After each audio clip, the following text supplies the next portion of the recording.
A second law firm has cut a multi-million-dollar deal with the White House to avoid a recent presidential executive order targeting them. President Trump announced Friday the law firm Skadden cut a deal to do $100 million in pro bono legal work on projects backed by the administration. Another firm, Paul Weiss, cut a similar deal this week worth $40 million. The president has tried to use executive power to punish law firms for the work they've performed or lawyers previously on their payrolls.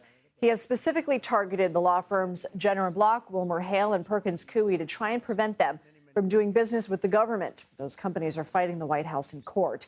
CBS News Justice correspondent Scott MacFarlane joins us now. Scott, why is the White House going after these law firms, and what can you tell us about the different responses from suing to settling?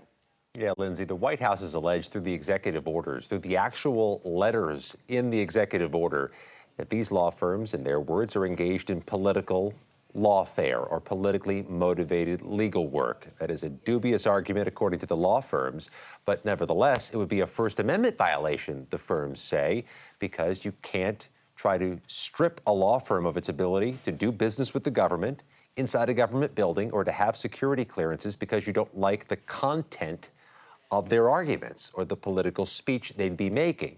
They dispute they are political actors, but even so, they say this is a First Amendment violation, which is why you now have three firms, three major brand name Washington, D.C. firms in court accusing the Trump administration of violating the law by executing these executive orders. But you have those other two firms you just mentioned, Paul Weiss and Skadden, who have cut some variation of a deal with the administration to stay off their radar and avoid these executive orders, a combined $140 million. $140 million in pro bono, fee-free legal work for causes or organizations Trump supports. Scott, I also want to ask you about the legal battle over the White House using a wartime law to deport migrants to El Salvador. The administration wants the Supreme Court involved, and the judge overseeing the case, Judge Boasberg, extended his block on those flights to April 12th. Can you tell us the latest? Yeah, the judge has still frozen the administration's ability to use that 1798 law, that Alien Enemies Act, to expedite deportations of suspected foreign nationals, the types of deportations you can do without a court intervening and perhaps catching any mistakes or slowing down the process. That pause was extended from the end of this week till April 12th. The Trump administration does not want to wait or fight this battle with the district court anymore. They want the Supreme Court to intervene and open up that fire hose again. We'll see how the Supreme Court responds to that request from the Trump administration. But in the meantime, those deportations are frozen for the time being.